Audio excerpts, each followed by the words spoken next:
again. Welcome to Jam and Chat. I have an exceptional group again today. I have Rashad from the Funk Band. I have Sarah Olson, the excellent singer. And I have Jennifer, the woodwind extraordinaire. Well, what is like something that you've gotten out of quarantine that you've really enjoyed? For me, one of the things is my new mentor is a bass player in this really popular band called the Motet, and they stopped touring, so he was able to open up his books, and we were able to develop a friendship and a mentorship through that. So I'm like, yo, this is the best thing that's ever happened to me. Like, I'm getting to learn from one of my favorite bass players and like develop a ongoing relationship. This is amazing. Like, I wouldn't have had this opportunity otherwise. We were talking about me being shy and how it made me the host. I was like, oh God. Yeah, that's right. You're my default second in command, Jennifer. So you got to be ready for that. At the drop of a pin, man. I was like, welcome to Jam and Chat. You got to have that over the top YouTuber energy, right? Like people tell me that I remind them of Jack Black, and that's actually a really good thing because Definitely. when I first, Jack Black, when I first started my YouTube channel, I was like, I hope you like my cover of whatever, and then I went back and I rewatched School of Rock.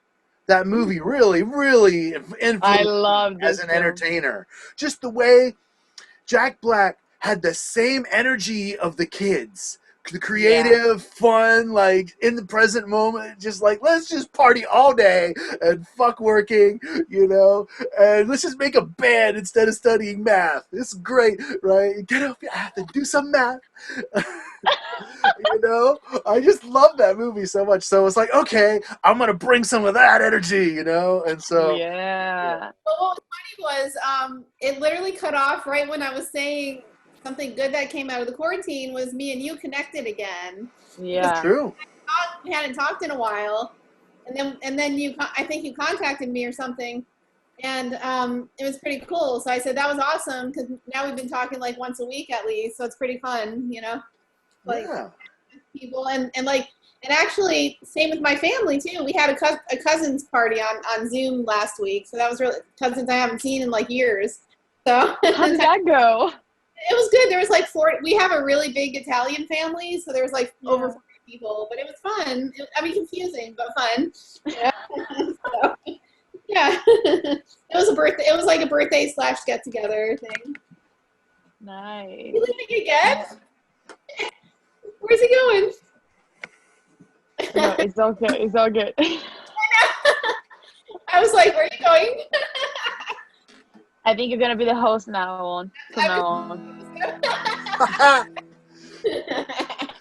Right on. Well, actually, I think it's kind of cool that actually everything shut off right when it did because this is like sort of a politics-free show. So I was like, how much of that am I going to have to edit out? Whatever. So it's kind of cool. No, because I don't want to piss off people that disagree with me politically and have them like not want to be involved with me musically because like the Yeah. music is what I'm about. Like, you know what I Yeah. mean? And that goes above politics. Like, right? Definitely. So if you didn't see my review of Bill and Ted's Face the Music, man, if you didn't see the movie, that movie is just so awesome. And I'm not going to spoil it unless you guys specifically want, but just it is so deep, and like 2020 has just been awful so far, and that movie so far was the coolest thing that has happened in mainstream since 2020. Man, I loved I it. really don't mind spoilers, so if you want to, I mean, I don't know. How about you guys? I don't care. Did you see it, Rashad? Nope, I haven't. It's on my to watch list, but I get fully immersed in a movie, so it's not like if you wanted to talk about something in it, it's like I'm not going to be upset. Well, you guys know as a songwriter, there's like this pressure that we put on ourselves to like write the song, right? Because Yeah. you were talking about staying creative, and that's kind of why I wanted to segue this. So the song, right, in the movie, like they're like searching through like the future to like meet themselves like after they wrote the song and bring it back so they could play it because they hadn't written it yet. This crazy, time paradox thing, right? And in the end of the movie, right, their daughters had like gotten through and got the most excellent band through time and put them together. So like they were just playing like C major 113 and like the whole world's like jamming together and like that's what saves the world. It wasn't even a song. They were just fucking playing music together. They were just jamming and like that is just that's why everybody connected with it because everybody could participate, not just listen to the song passively. Yeah, that's so cool. Yeah. So I mean that's what I'm all about is trying to connect people and share creativity because like out of shitty times and stuff that's where we get great art. Like that's what inspires it sometimes, right? It's like it's just crazy. And I got this new podcast called Flowering Creativity, and it's all about I find people that I feel are very creative and they've inspired me, and then I ask them a bunch of questions about how they stay creative, and it's really fun. And I'm looking forward to recording my second one next week, putting it out for the I'm trying to do it the first of every month if at all possible. There's been fires and power outages and internet outages and crazy shit, so I'm still shooting for it. But I think the biggest lesson that I got from my first podcast with Kadrian Thomas is he said that creativity is like a cup, right?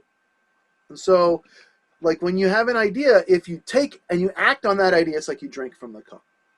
But then the cup just automatically refills. You don't have to do anything. You just drink from the cup again, and then it refills.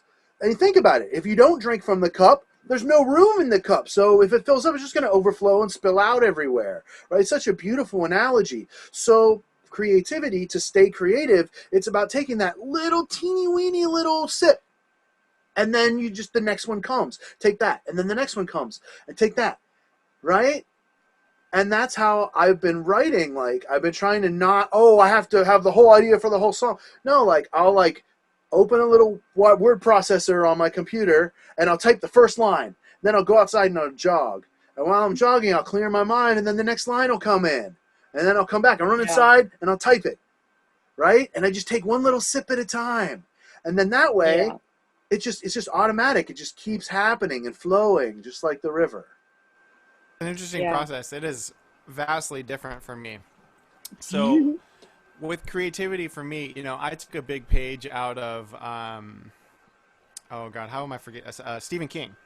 Stephen King said, he would sit down every day and just put himself in the position to allow for a really special thing to happen. So he sits down and goes to work every day. He sits and types, and maybe he doesn't type anything at all. Maybe he types a little bit, or maybe everything he types he thinks sucks and throws it out.